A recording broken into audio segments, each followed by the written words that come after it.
एक बात मुझे आपको नोट करवानी है, मुझे आपको बताना है कि आज की बात जो आप 9 बजे से देखते हैं इसका टाइम बदलेगा और 15 जून से ये शो आप देख सकेंगे 8:30 बजे से। ब्रेक के बाद एक बार फिर आपका स्वागत है। दमदार 10 में अब बात होगी मिडिल ईस्ट की टेंशन की। मिडिल ईस्ट में एक बार फिर अमेरिका और ईरान के बीच तनाव बढ़ रहा है। अमेरिका ने लगातार दूसरे दिन ईरान पर हमला बोला। अमेरिका ने ईरान के सैन्य ठिकानों पर हवाई हमला किया। अमेरिका ने कश्मीर द्वीप, बंदर अब्बास, मिनाब और सिरिक को निशाना बनाया है। जैसे ही अमेरिका ने हमला किया, ईरान ने स्ट्रेट ऑफ हॉर्मुज को बंद कर दिया। ईरान ने पलटवार करते हुए कुवैत, बहरीन और जॉर्डन पर मिसाइल और ड्रोन से हमला किया और अमेरिकी बेसिस को निशाना बनाया गया। हमले की ये तस्वीरें आपके सामने हैं। डोनाल्ड ट्रंप की नीति युद्ध की दिखाई दे रही है। बहरीन और जॉर्डन पर जिस तरीके से जवाबी हमला किया गया, कुवैत और बहरीन पर जॉर्डन में अमेरिकी बेसिस को टारगेट किया गया, उसकी ये तस्वीरें आपके सामने हैं।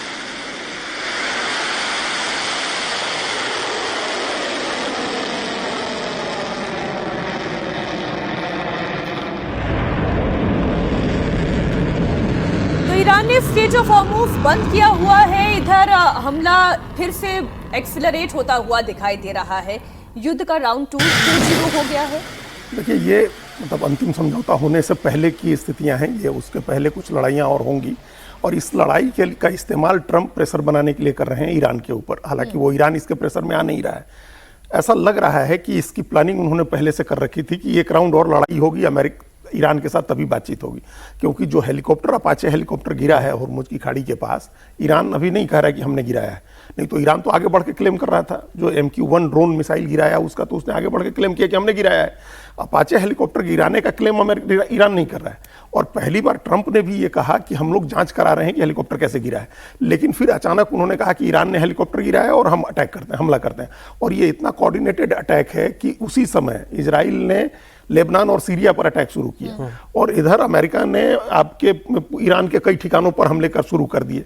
अब ये लड़ाई एक बार और, एक राउंड और प्रेशर बनाने के लिए ट्रंप ने किया है। सिंपल जो अभी हमको देख पा रहे हैं हम, वो यही है कि वो प्रेशर बनाना चाह रहे हैं कि जिन शर्तों पर बातचीत हो रही है और जो नई शर्तें रोज जोड़ी और हटाई जा रही हैं, उनमें किसी एक पर आप सहमति पर पहुंचे और फाइनल डील हो जाए।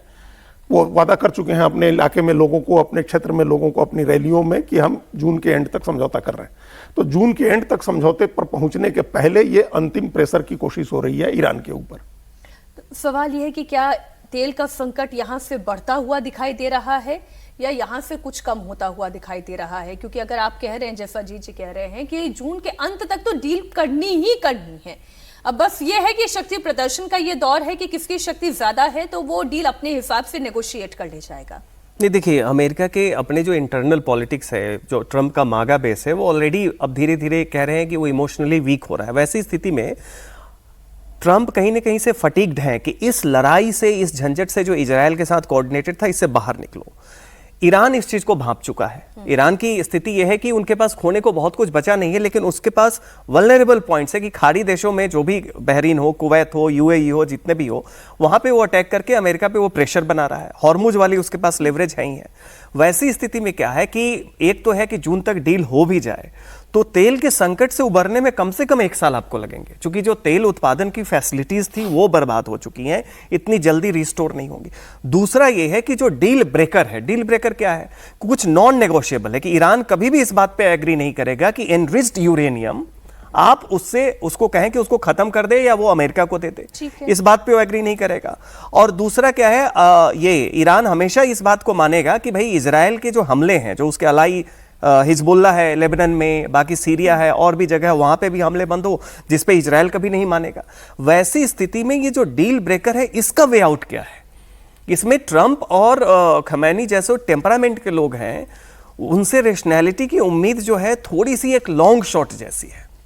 तो ऐसी स्थिति में फटीग है, ट्रंप डेस्परेट है कि डील हो जाए। इसी कारण से ट्रंप ने क्या कहा कि हम प्रोपोर्शनेट अटैक करेंगे, डिस्प्रोपोर्शनेट करिए। अपने आप में दिखाता है कि वो कॉशियस है कि किसी तरीके से डील निकाल ले जाओ। वैसी स्थिति में है कि जो डील ब्रेकर्स हैं, नॉन नेगोशिएबल्स हैं, उसको आप कैसे डील करते हैं? ईरान, दो चीजें हैं जो एक आपने कहा कि यूरेनियम के एनरिच्ड यूरेनियम को वो सरेंडर नहीं करेगा, वो नॉन नेगोशिएबल है। और दूसरा जो हॉर्मुज स्ट्रेट पर वो अपने एकाधिकार के ऊपर बड़ा एडमेंट था, ईरान वो चाहता ही चाहता था, वो नेगोशिएबल सिचुएशन में आया है या नहीं? नहीं, वो कभी नहीं आएगा। अब ईरान को एक लेवरेज मिल गया है उसका, और ईरान उसका मैक्सिमम जो इकोनॉमिक फायदा उठाने की बात है वो उठाएगा। जो डील होगी उस डील में हो सकता है कि ईरान इस बात पर पीछे हट जाए कि जो वो मुआवजा मांग रहा है, युद्ध से हुए नुकसान का जो मुआवजा मांग रहा है, वो मुआवजा नहीं लेंगे हमको होर्मुज की खाड़ी में टोल वसूलने की सुविधा दे दीजिए। अभी भारत की तरफ से सूत्रों के हवाले से भी खबर आई है कि भारत के जहाज जो भारत के लिए तेल लेकर के आ रहे हैं वो वहां टोल के नाम पर कुछ पैसे दे करके वहां से निकल रहे हैं जहाज। तो दुनिया के और देशों के भी जहाज निकल रहे हैं। अभी 24-25 जहाज निकलने शुरू हो गए थे, एक टाइम तो 4-5 जहाज निकल रहे थे। नॉर्मल सिचुएशन बहाल होगी तो 125 से 130 जहाज रोज निकलते हैं होर्मुज की खाड़ी से। तो ये ईरान चाहेगा कि इस पर समझौता हो जाए कि हम मुआवजा नहीं लेंगे, हमको यहाँ से पैसे वसूलने की मंजूरी दे दो। अमेरिका इस पर अगर राजी हो जाता है तो ओमान और ईरान के लिए बहुत बढ़िया है। नहीं राजी होता है तो वो अब घेरे रहेगा, उसको वहां डिस्टर्ब करता रहेगा, फिर तेल का संकट बना रहेगा।